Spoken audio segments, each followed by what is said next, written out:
Hey guys, welcome back! Today we have our work cut out for us because we are going to be making this row of 4 terraced houses. Yep, 4 exteriors and 4 interiors. And while the exteriors are likely to be quite similar, or at least the buildings are going to be similar, the interiors and gardens are hopefully going to give us a lot of opportunities to make each house feel distinctive. But before we can get to that, we need to make ourselves some buildings. So let's get to work!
So, as mentioned at the start, from the front, these houses are all incredibly similar. The same overall block palette, the same design, and even the same footprint. But that is so often the way when it comes to terrace houses.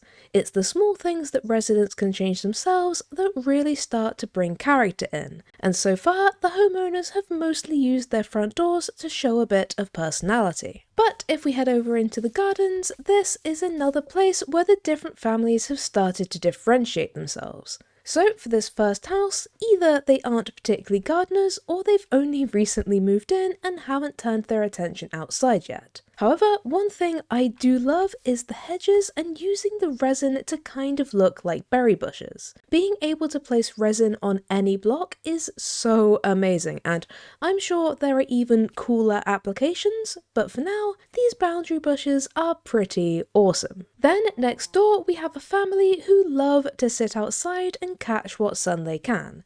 They still aren't overly interested in gardening itself, but with some outdoor furniture, they are definitely making the most of their outside space. And over the next hedge, we have a lovely little garden with some sun loungers and a very nice flower bed. And then finally, we have the house at the end of the terrace, and one of the main advantages is having a much larger garden, and the family who live here are taking full advantage of that. So not only do they have a lovely little area with some sun loungers and an umbrella, but they also have this whole side area which they are using to grow some crops and to have some potted plants on another of my new favourite outdoor shelves. And these guys are definitely serious about their crops. I mean, 5 composters, they are clearly in need of a lot of bone meal. But while these gardens are all lovely and definitely start to show the personalities of the homeowners, it's time we really put ourselves to the test and see if we can get these interiors looking their best.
apparently my time lapses continue to be a little bit glitchy, which I need to look into, so I'm sorry about that, but you still got to see most of it, even if some was a little bit darker thanks to some lighting issues. However, like with last episode, we can at least take a proper look at everything now so you can still see everything in its full glory. So let's start with this first house on the right, and these guys love their pink.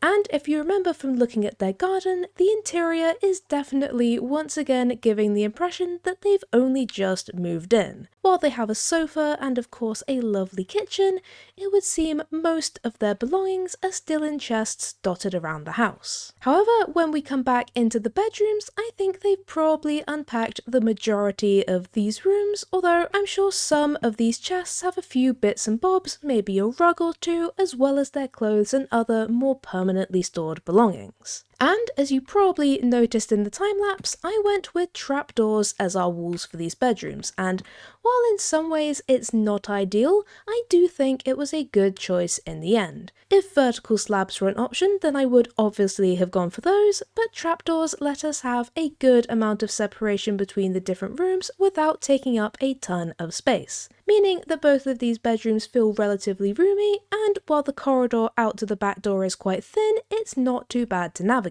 But their next door neighbours went with a slightly different approach, giving themselves a larger corridor in exchange for slightly smaller bedrooms. Not my personal favourite choice, but the two bedrooms are still pretty serviceable with plenty of storage, personal effects, and of course the beds. One double and one single for their kid. And when we come out into the communal area, you can immediately see that this family is much more settled in than their neighbours. They have a lovely U-shaped kitchen, plenty of artwork and objets on their surfaces, and even a little dining table by the window to enjoy meals together of an evening. And if we go over again, this time we've got more of a long, thin design, with the two bedrooms being on one side instead of down at the back. And this gives quite a different shape, but I quite like it. It gives enough space to have what feels like quite distinct sections of a living room, a dining room, and then a kitchen, which all feels very clean. And as for the bedrooms themselves, they don't actually feel as cramped as I was originally concerned they would. Sure, all the furniture is on one side of the room, but that just gives a very clear walkway and easy access to everything you might need. And this desk area is probably one of my favourite little bits of detail in this terrace. It just feels very cozy, like I would love to sit and get some work done here. And finally, we have our end of terrace house, and once again we have the long, thin design, but this time the homeowners are slightly more minimalist with a greater emphasis on the kitchen, which does make sense given their vegetable garden outside, and I think they probably have most of their meals outside on the sun loungers, enjoying what bits of sun they can get. However, if it does get too dark or cold, they can at least retreat to their sofa. And as for the bedrooms, well, this bedroom is definitely owned by the parents and mostly continues their minimalist vibe with only a bed, some storage, and a favourite painting. But this bedroom definitely belongs to a teenager. I mean, all those posters on the wall? Yeah.